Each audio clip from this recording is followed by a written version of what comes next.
Hello, everyone, and welcome to this special event. It's the Stanza Well-Versed event with Keith Jarrett. This is a collaborative program led by Open Book and Stanza International Poetry Festival.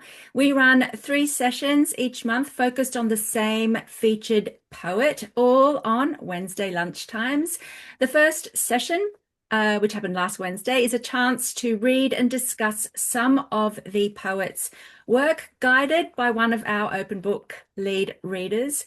The second session, which is today, invites the featured poet to read and discuss their poetry with us, as well as provide a chance for you to ask any questions. And the third session next week is a creative writing session, inviting participants to write in response to the work we've heard, again guided by an open book lead reader.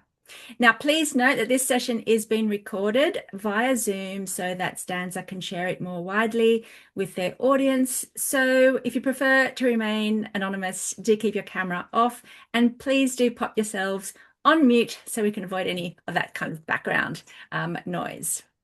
So let's get started. I'm going to introduce our poet today. Keith Jarrett is here. Keith Jarrett's work traces, hi Keith, lovely to have you in the room with us. Keith Jarrett's work traces Caribbean history, religion, and sexuality.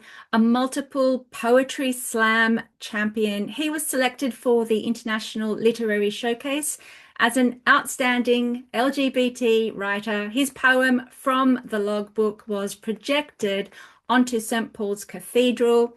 His play Safest Spot in Town was performed at the Old Vic and aired on BBC4. Keith's screen appearances include Benjamin Zephaniah's BAFTA-winning show Life and Rhymes. He holds a PhD from Birkbeck and teaches at New York University, London. Hide me under the blood and I shall be satisfied is his long-awaited second poetry collection, and a novel is forthcoming in 2027. I am popping a link to that collection in the chat for you to have a look at, and I'm just going to read some praise which accompanies that that collection. So Victoria Adiki Bully said that this is a virtuosic collection which revivifies language. Padre Gotuama said it's delicious. Love that. Raymond Antrobus said that Keith Jarrett is one of London's most radiantly living bards, the embodied poet as storyteller, historian, and one-man archive. That's some pretty solid stuff. Hi, Keith. How you doing? I'm all right. I'm all Yeah. right. Yeah, we were saying earlier that it's really warm here. So I've got the um summer optimism going on. Yeah. Yeah, I feel it too. Yeah, totally. All right, so everyone, we're going to spend some time listening to Keith read a selection of poems. So about 15 minutes, Keith, will be yours. Then Keith and I will have a bit of a chat, and then we'll open up the floor to your questions. So on that note, Keith, I'm going to hand the microphone over to you for your poetry. Perfect. Hello. I thought I'd start because um in the introduction you just mentioned I appeared on Benjamin Zephaniah's Life and Rhymes, and I've been thinking about the climate here, um, and how important it is to remember what people are capable of. So this is called Sun newspaper, April 1987, and it's for Benjamin Zephaniah. I use actual words from this article. Would you let this man near your daughter? He is black. I am black, but comely are ye daughters of Jerusalem. And oh yes, he is a poet. What ails you now? You who are full of stirs, a tumultuous city. He has tasted approved schools and borstalls. Play fool, catch wise like King Solomon. Is this really the kind of man Babylon, what is the matter with you? Me realize you're not pray the way like you used to. The kind that parents would wish to have teaching their sons and daughters. Fret not thyself, neither be envious against the workers of iniquity. Here is an example of the standard of his work. So yeah, sadly, that article existed in response to Benjamin Zephaniah's appointment at Cambridge University. I'm going to go much more because it's a sunny day and because a lot of you are based in Scotland. Um, a few years ago, I was invited to respond to some of Edwin Morgan's work. And if you don't know him, then you should. And I'm excited about you getting to know him if you don't. Um, if you do, maybe you will be familiar with one of his poems, which is called A View of Things. Um, and I'm just struggling to find it now. Um, there it goes. And I responded to this with my own poem, which is simply Another View of Things. Um, so this is after Edwin Morgan. What I love about music is its scale. What I hate about muesli is its adherence. What I love about meaning is its itinerary. What I hate about the printer is its reproduction. What I love about the sky is its aspiration. What I hate about the world is its weight. What I love about saltires is their ire and their salt. What I hate about King's Cross is its intersections. What I love about chickens is their coronation. Sorry. What I hate about morning is repetition.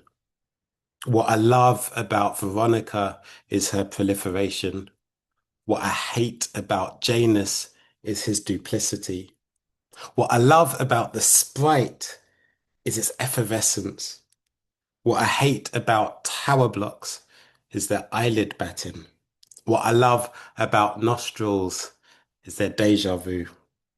What I hate about candor is its putridness. What I love about closets are their ecosystems. What I hate about springs is their optimism. What I love about deviance is its recreation. What I hate about absence is its omnipresence. What I love about discretion is its sensibilities. What I hate about poetry is its abandon. What I love about headlines is their brevities. What I hate about the universe is its expansiveness. What I love about love is its inheritance. Um, so yeah, I've got some sweetness out of the way, so I'm gonna go really um um bitter. And this poem, which I know, um, and the context of it is I was living in the Dominican Republic in the Caribbean, and I ended up after a particularly wonderful mango season, I ended up getting an amoeba infection, which, if you don't know, is like excruciating pain.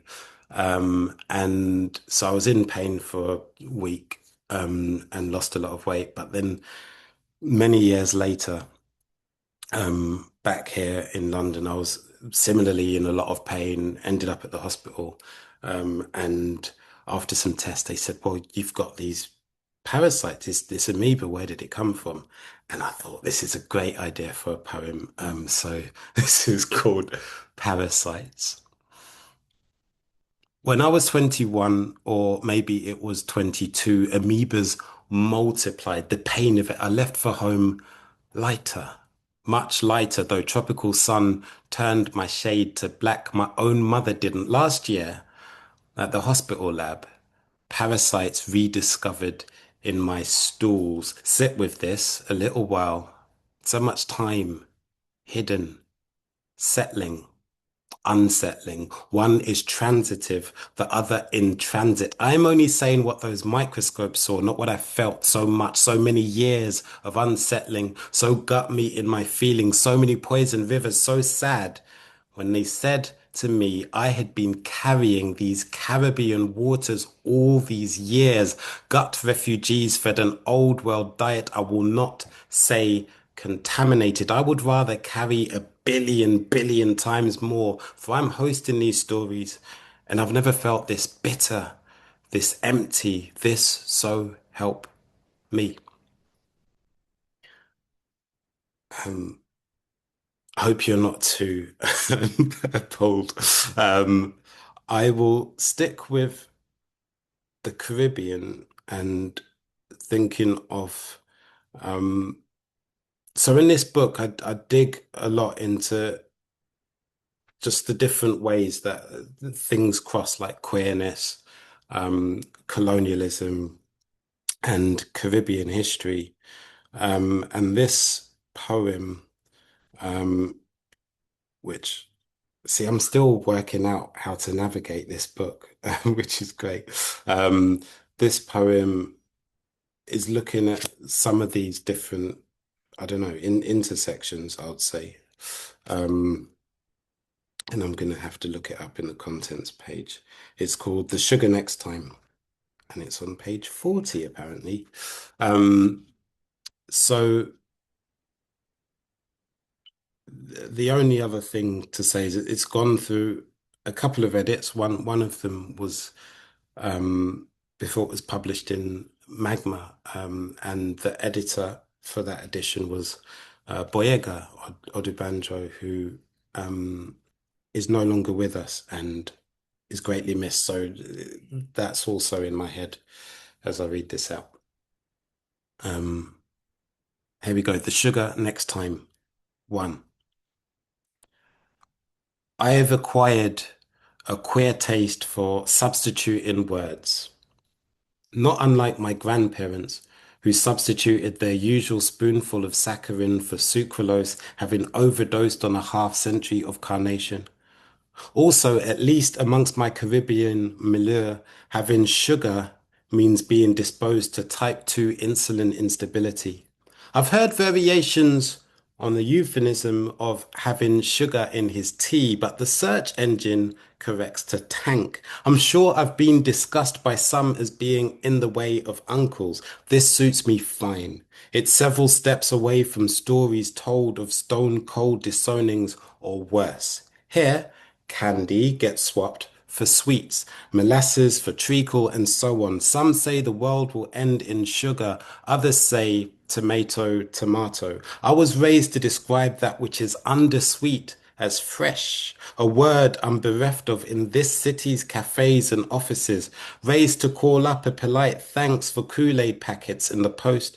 These were sent by Mum's mum, mixed into juice. Her voice fizzed from the other side of the ocean. This is just a note to say, so much depends on the stained spoon of one's inheritance. Swap one's for yours to sound less yah. So much sap, so much elusive tap dancing over gravestones. The unsaid ain't necessarily so. Raised to tiptoe downstairs to sample the overproof rum.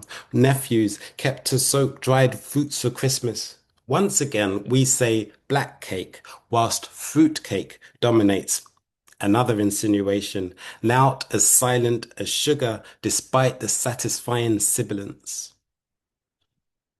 Two, don't shush me. I am a palimpsest of the sweetest violence, unrefined grains decaying in the mouth, nout as corrosive as absence, the untoothing of hard edges. If history suggests fading to somewhere beyond present relevance, then I reject history. I refuse the neat narrative, scour through the suggested searches. Swap that for scan. Replace unsolved and see how I shift. Make of me a flower ghost. See also duppy. See also sukoyon. Stalk. Stem. Stowaways. Stowaways inside discourse. Stubborn troublings of the normative make for unsettled bellies. Sugar is thicker than blood. Watch me dissolve. Whew. Um, I think I've got time for maybe like one or two more. Where should I go next? I am going to end actually on this inland. Um, bum, bum, which is a poem that I know. It's just a really short. It would have been a sonnet if I didn't keep interrupting myself, and so I've made that part of my poetic practice to just add asides. Um, and it's kind of laid out like this, and there's an aside right there on its own page, which is inland equation, add what they've taken, which I think is what I'm trying to do. Um, there's also a epigraph from Grace Nichols's Fat Black Woman's poems, which is wherever I hang me knickers, that's my home. Inland, inland equation, add what they've taken. My landscape is this city's saltless air, in swallowed words that hide behind the eyes, and echoes of my grandma's pre-dawn prayer, the Lord is my shepherd, whom shall I fear? The chicken boxes left to gather flies. In foxes, caterwauling through the night, my neighbour's nephew hiding from police.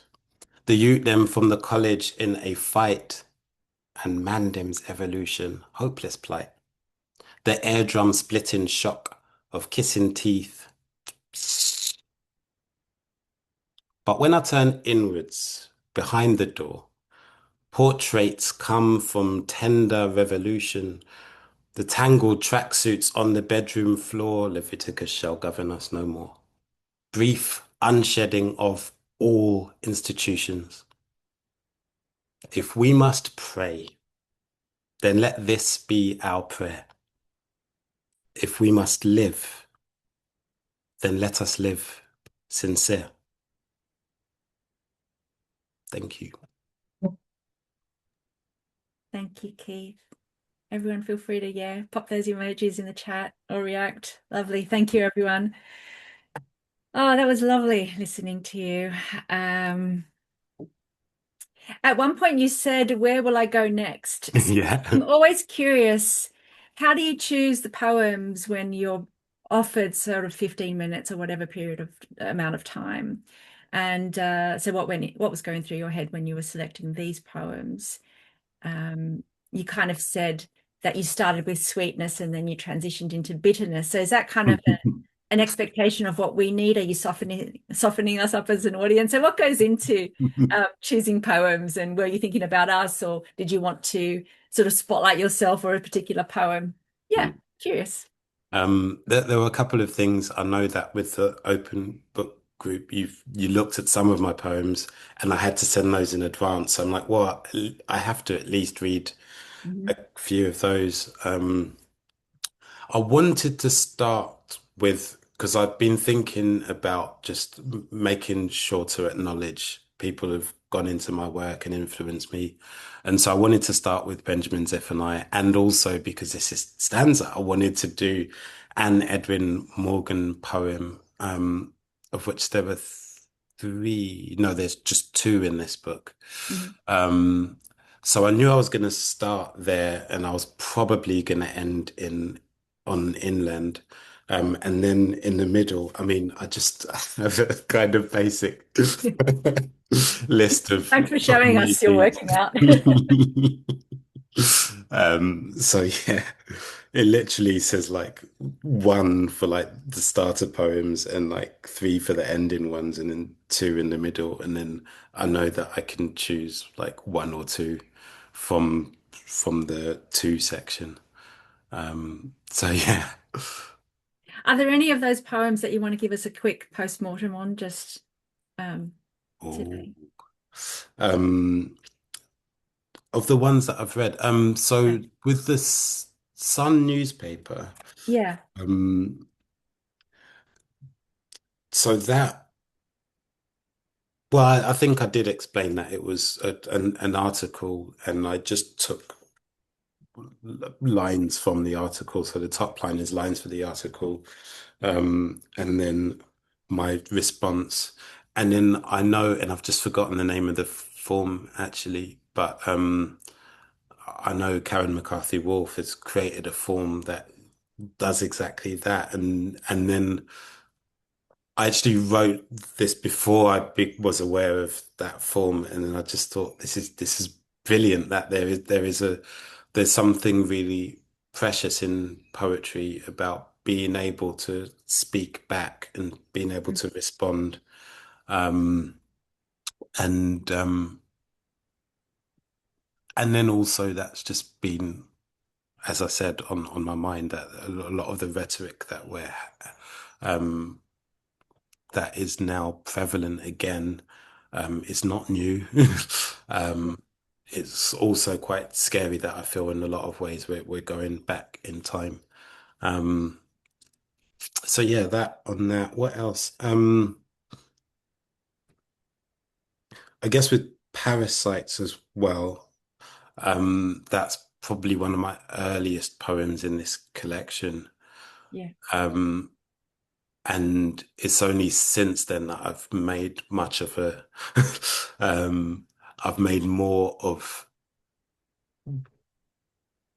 having a line and not completing a phrase and again like turning that into an art from the way that I talk, turning that into part of my practice of being able to add asides, and there's a lot that you can do as well in the text, um, with footnotes or with, marginalia.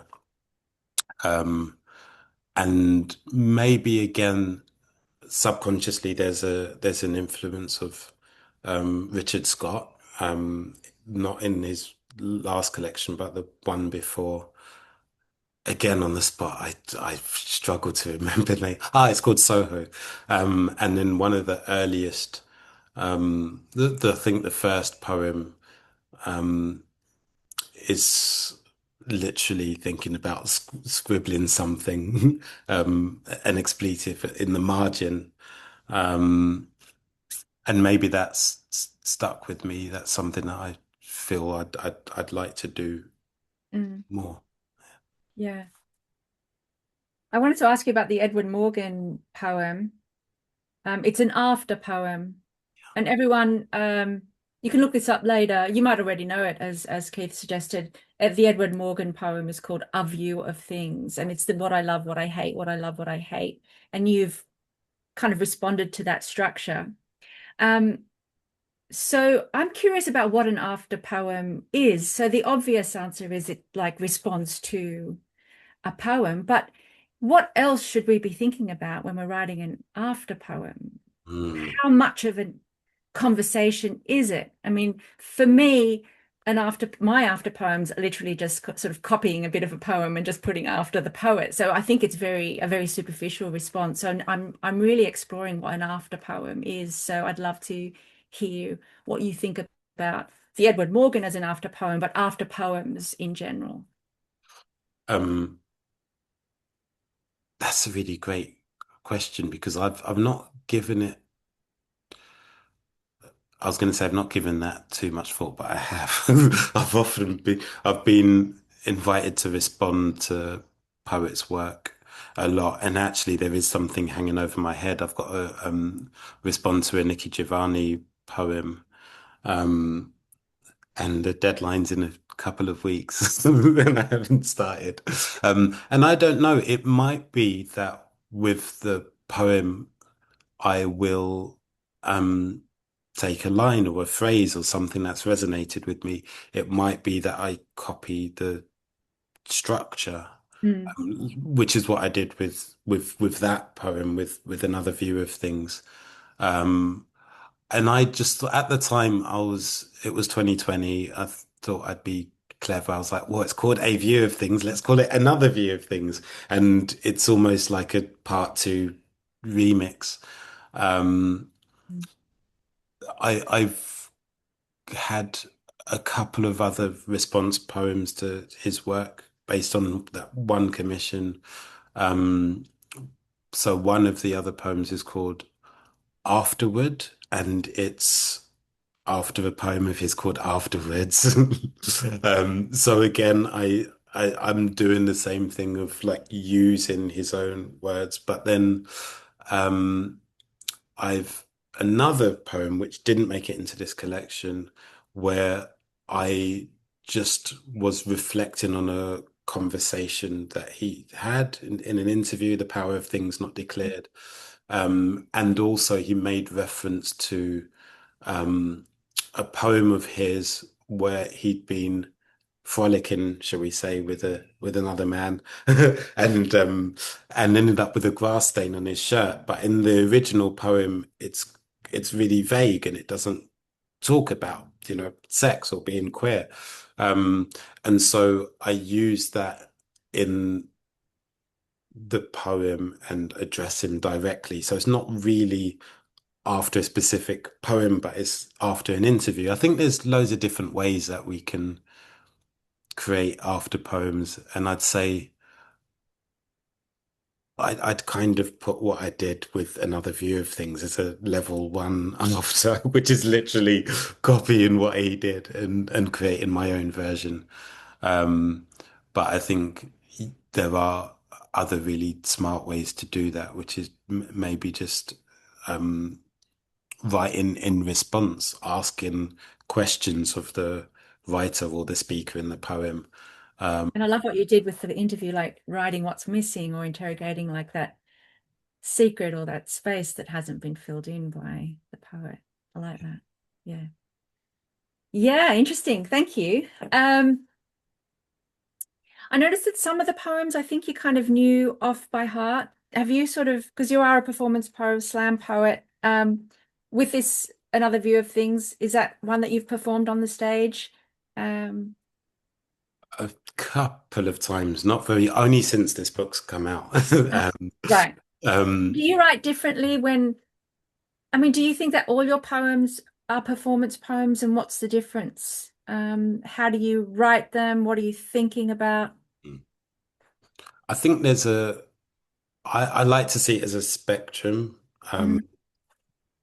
so if we go to Edwin Morgan, some of his poems would be impossible to read out. Some of the concrete poems, not all of them. Um, and I'm thinking of, is it a dinosaur poem? I mean, it's in kind of gibberish kind of language. Like it'd be quite difficult to read, and part of its power is what it's doing on the page, how it's working with space, and physical form, its concreteness. Um, and then conversely, at the kind of the other extreme with some performance pieces, what you're doing with volume and repetition or sounds or even even kissing your teeth. I can't really properly replicate that on the page. And most people's work, I think, sits in the middle of that somewhere.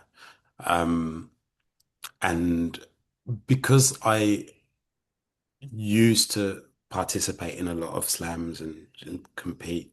A lot of my work automatically I wrote thinking about the stage, Right. um, even unconsciously, which meant that a lot of my poems ended up being like 2 minutes 45, when I read them out. Now that's not the case. I don't perform as much. And with this book in particular, I really wanted to think about the relationship Mm. to the page and then particularly with footnotes. which is something that is difficult to do as a performance. Not impossible, but more difficult. Um, I do, though, I hear I have apparently only 50% of people have voices in their head, which is intriguing. I wonder what the other people do. Like they just have. Kristen's nodding, so I think there's at Yeah. least another person with you're right, two thumbs up from Kristen. But yeah, when I'm reading out or when I'm thinking a line, I hear it Right. and I hear the sound. Um, and so sometimes when I'm editing, I'm sort of playing it back in my head, and that helps me memorize, and that also helps me edit.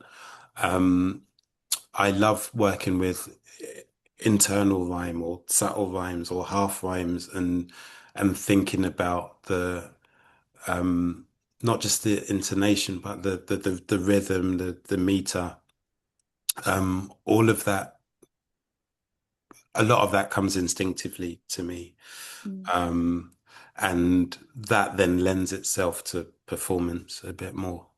Yeah. Um, but I know other people work differently.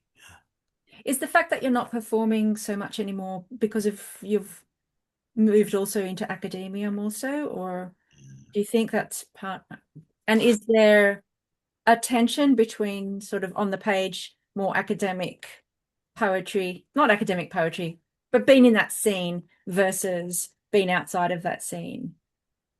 Um, Not really. Well, not for me. What happened was I started my PhD in 2015, um, and I was still doing a lot of performance and slams, and then things got really intense. And I thought, well, when I finish and like in 2020, I'll be back on the scene again with a vengeance. Um, and then we know what happened. And Ah, yes, right. yeah. Yeah, Um, we all lost a few years there. um, Yeah. and also like the slam scene has changed, the performance scene has changed. I've got older. So yeah, all of those things are playing into it. And also now I write a lot more prose. Mm, Um, so yeah, I wouldn't describe it as a tension necessarily, just I yeah, guess an yeah. evolution. And by the way, everyone, if you haven't already, if you pop over to YouTube later, there are quite a number of recordings of Keith performing poetry, and you're an absolute joy to witness. So yeah. Okay, I had a question around language and words. I saw a little interview, and I can't remember which YouTube channel it was on, and you were talking about how you love playing with language and puns and individual words that are connected to your personal individual memories. Um, and then you said, but when you put them on the page, the meaning might not be conveyed to those listening. So I was curious about, this urge to write and communicate and convey a meaning to others and be heard and understood, but also the fact that maybe you can't always. So I'd love to know what's going on there. How is there a private language that you can't find words to communicate? Or yeah, what's going on around Oh, that? we're going in. Yeah, well, you Yeah. went in that video. That was like really interesting. Um, Is this almost like a block between, or are you purposely keeping some language private? Um, hmm. or is it that it's impossible to convey certain individual memories with the language that both parties have access to? Yeah, I'd say it's a mixture of, I think what poetry does and what I love about poetry is you're taking leaps and you're not always making full sense and you dive into metaphor or, or you make up words. Um, and then there's the kind of the faith that you need to have that the other person's going to grasp that. But they're also going to grasp their own baggage, and attachment to words or rhythms. So like even the title of the collection, hide me under the blood and I shall be satisfied. A friend of mine was telling me in Nottingham they had a book club in a library and they had the poster up. Um, Shout out to Ione, by the way. They had a poster up of of me and the title of the book. And so some of the usual book club people came, but then quite a few Caribbean and West African, older women came expecting that it was going to be some kind of Bible study, partly because of the title of the book and them bringing their own awareness of religious language and maybe even the song that I took that title from, which if you're not from that background, you won't hide me under the blood. What does that mean? It sounds um breaking it down, it's quite a violent image, hide me under the blood. But it's literally just a song that we used to sing in church growing up. Um, so that's a loss. And also there's that crossover because people in that religious world wouldn't necessarily um cross over into my poetic landscape. And then again, there are people who aren't familiar with kind of, Pentecostal churches and some of the language in there who are coming without that baggage. So there's only going to be a kind of a small subsection of people who are going to like get that emotional resonance completely. Um, but I'm hoping that in that gap and in that loss, um, something else is created, but I've got less control over that. Mm. Yeah. Yeah, it's absolutely fascinating.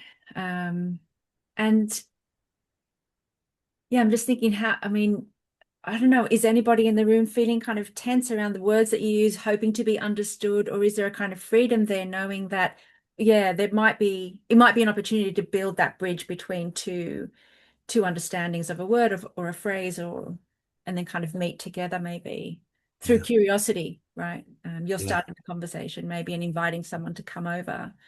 Um, yeah, absolutely fascinating. Okay, everyone. I do have a couple more questions for Keith, but I also see some questions in the chat. So I'll ask one quick question, open up the floor, and then I'll hold my final question just to kind of send us off on our way. So, um, kind of get ready. If you've got a question in the chat, I'll ask you to come on the mic if you want, or I can read your question out loud. But just before we do that, you've got a novel coming out next year. So, of course, you must ask the question going from poetry to prose, the novel. How was that experience? Tell us a bit about the novel and what to expect. Um, I've always written prose alongside poetry, or sometimes I write more of one thing and not the other. And so the novel's gone through a very long journey. Um, yeah, almost as long as the collection. Sorry, longer than the collection because it started off as part of my PhD. Uh, Um, so I started writing it in 2015, that version, and then the current one is a lot different. Um, it's kind of crossing similar territory, but thinking about the legacy of a family, just the way certain trauma perhaps yeah, is conveyed and passed down, and also thinking about the act of storytelling itself and myth. Um, so yeah, I hope the noise outside isn't too distracting. Um, no, Zoom's yeah, really good with background noise. Can't hear a thing, just can hear you very clearly. brilliant. So yeah, so that's where I'm at with it. It's really I'm on kind of final edits, which is why I'm sounding a bit tentative. But yeah, that should be coming out next spring or summer. Yeah, So lovely. yeah, and that trend is what I find. being able to sit with characters that I've had in my head for more than a decade now, and sometimes I'm out in a situation and I'm thinking, oh yeah, that's what Teresa would do now. That's how she would respond. Wow. Yeah. Um, Yeah. Obviously, it's different with a poem, which is much more compact. The world of a poem um, is often much more contained and compact. Whereas this, I've had this world which stretches from the 1950s to about 2000, 2006. I've had that in my head for a while. So I'm also looking forward to letting that go and letting it have its own life. Yeah. Wonderful. Okay, so let me just pop into the chat. Philippa, did you want to pop on the microphone and ask your question? Oh, yeah, can do. Thank you very much.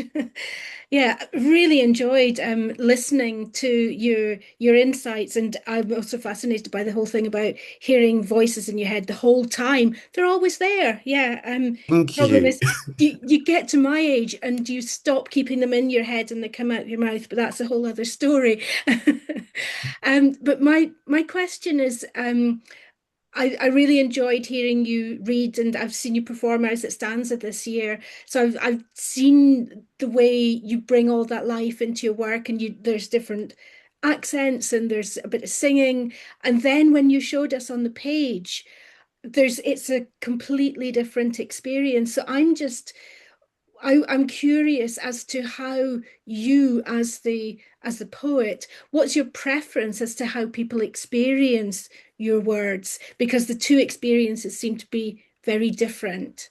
Mm. Thank you for that. And yeah, I really loved being at Stanza as well.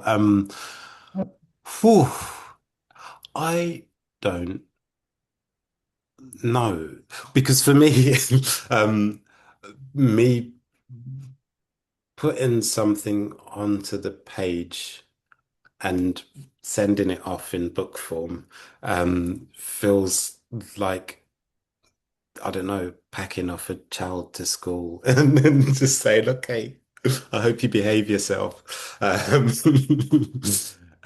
get into too many fights. And Whereas when I perform something in real time, I feel I have a bit more control over that and how it's received. And often with an audience that I can see how they're responding, and it feels more like a two-way conversation. Um, but I like both. Like with the last poem I read, Inland, like I really spent a lot of time thinking about the sonnet form and how to queer it and how to make it feel true to me as the way I speak and think. And yeah, I guess you get something different from reading that than from hearing me say that. Um, so yeah, my preference is for people to do both, like ideally, but then also I think it's a privilege to be listened to and read. So my preference is that um people like read or listen, and I'm always slightly weirded out when people say, "Oh, I read your book." I'm like, "Really? Wow." Um, because there are so many voices. Everyone wants to, wants to speak. So yeah, I hope that answers that. That's really insightful. Thanks. Yeah. Thanks, Philippa. Lovely question. Maya, did you want to pop on the mic and ask your question? If Maya's still there, let's have a quick look. Yes. Right. Hello. Hi, Keith. Thank you so much for your amazing work. Um, I want to ask, do you consciously disrupt the reader's train of thought on the page because of the back and forth, the response thing that happens with you? And also, I did actually meet you in the green room at Stanza, so I'm very honoured. We did have a conversation, so I'd like to see you perform a lot more live. It was absolutely fantastic. So, mm, Thank you. yeah, And yeah, good to see you again on. yeah. You probably won't remember me apart from a little dog. Um, yeah, disrupting. Oh, Mischief, that's what I mean. I like to turn my lines around. I like to yeah, start off with a very serious point and then woof, yeah, unexpected, and yeah. drop something in that will be quite brutal sometimes. Hmm. End it with a beautiful image. And Yeah, I've become known for that. So I wonder if you were actually being playful and mischievous consciously.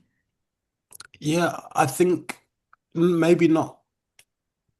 Maybe now I'm learning about myself and how I do. Mm. I think there was a time when I did a lot of that unconsciously, and then looking back and that's what you're doing. And particularly when there are, you know, dark, heavy, themes that Mm. I'm exploring. Um, it can't all just be like heavy-handed one thing. And I do enjoy a pun. Yeah, I've tried to like tone that down a little bit. Um, but yeah, and also maybe it is having all different voices in my head. Like sometimes there is I interrupt myself and I'm like, oh, what would mm. that look like in a poem? Where I'm on this one track and then this extra layer comes on top. What happens with that friction? And could there be something playful or mischievous? Yeah, the mischief is good. Can I just ask a line in the Edward Byrne poem about the tower blocks and the eyelids Yeah, battering? I, yeah. Yeah. Thank you I'm for asking that. fascinated by that because straight away, because I lived in central London when I left home, and I was in the tower block, Yeah. looking out the window, watching across West London. So you got me. Yeah. Yeah. I'm in a low-rise building, but Yeah. by the front door I've got a little balcony and Mm. there's these two tower blocks and I think at the time one of the lights was literally on the blink, like of the Yeah. corridor. Oh, that's what you mean by the blade. Yeah. Yeah. And so I was thinking about them as little eyelids. Yeah. That in. Amazing. Observing everything very, very carefully. Thanks, Maya. Really great questions. And lucky you got to meet Keith in Oh, I met lots of them. I was really person. lucky. Um, has anyone else got a question? Feel free to just pop on the mic, put your hand up, and I'll grab it. Let me just have a quick look around the room. Okay. I will ask a question, but feel free if you have one to put your hand up. Keith, again, on the socials or on an interview, you said in one of them that all writing is hopeful. And I just wanted you to talk a little bit about that. What does hope mean for you? How does writing support hope, or how is writing hopeful? Yeah. Um, I think that was a really like I was asked a question about something. Oh yeah, I was asked about something similar that you brought up about just transferring, communicating, translating a feeling, ideas, and what might be lost. And I think I just said that I just hope the reader is able to get something. I'm gonna butcher my own words. And I was pulled up on that. What do you mean hope? And I said, yeah, all writing is hope because that's all creative writing is hope. What you are doing is you are communicating and you are then just trusting that you will be that communication will be understood. Um, Mm. and not necessarily that it's understood in the way that you intended. I find that I don't know, there's a few things that I've read where maybe it was someone who was writing years ago, wrote something, and then now with our understanding of these times, um, Do you know what? I'm thinking of a short story now, called by Carmen Maria Machado, Inventory, which is this really dystopian world. There's some things happening. There's a pandemic, and that was written like over 10 years ago. But then I taught a class in online in 2020, and we used that story. And of course, we brought our own understanding of at that time a lot of panic and worry in in that particular pandemic. Um, and I'm sure she didn't intend back in 20, whenever it was, 15, 14, 13, she didn't intend for people to read certain things that only make sense post 2020 um, to an audience, but she was able to um, communicate something beyond. That's a really like meandering point, but I think what I'm getting at. Directed us to kind of like there's a future orientation to the hope, right? That Yeah, the conversation will continue. yeah. Yeah, exactly that. And also because we're dealing with the realm of imagination and expansiveness, um, that there's a hope that what I write, what I produce, um, can expand into something else, maybe beyond what I intended.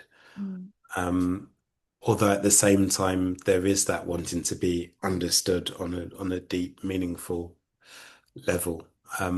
So holding both of those things in mind, that I want my words to resonate in a certain way, but I also, beyond that, which will be out of my control, would love for it to resonate Mm. in another way. Okay, I'm going to ask a quick follow-up question, which might be either difficult or just silly. But how can you technically, I mean, there are probably 1,000 answers or more to this, but what comes to mind if I ask you, how could you technically keep a poem open and hopeful so that it can continue a conversation in the future or have people Mm. respond to it? Like, I mean, if you're too concerned with being understood, does that close the poem?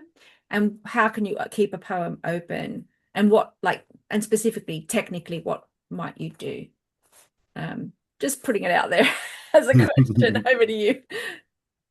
It's really difficult. All I can say is from my experience, when I've written really specifically about stuff, drawing from my own experience or drawing from things that I've heard and remember, things that actually a lot of people won't be able to relate to in that very specific way. Um, so it's counterintuitive. I find actually that the more individual and personal that I've written in, the more I've been surprised at how it does resonate beyond that. Um, even as I said, Hide Me Under the Plaid is a very particular reference for me. And some of the poems in there, have, even Parasite is just, really specific about the pain of an amoeba infection. Um, but I found actually, when I've performed it, people have come to me afterwards and said, "Oh wow, this resonates in a certain, even if they haven't had amoeba." Um, so I think part of it sounds like a cop out, is not trying to. And then the other part of it is trying to be as truthful to a moment or a time as you can. Um, but I don't have the answer. Mm. Yeah. That sounds great. I think that's quite a nice thing to take away. And for everyone in the room, I think you'll all be writing in response to Keith's poems next Wednesday. So that might be a nice thing to explore next week. On that note, yeah, let's all maybe go on the mic and just a round of applause for Keith. Thank you so much for joining us. This was a lovely conversation. Thank you. Thank you so much. Thank you very much. Thank you. Thanks all for being a lovely audience. I encourage you to pop over. You probably already have to look at Keith's Hide Me Under the Blood and I Shall Be Satisfied. That cover is absolutely gorgeous. I think it softens the title, right? All right, everyone, on that note, Keith, all the best. Thank you so much for your time and for having a conversation with us and for reading from your work. All the best. Thank you all. And on that note, take good care. Bye for now. Thank you.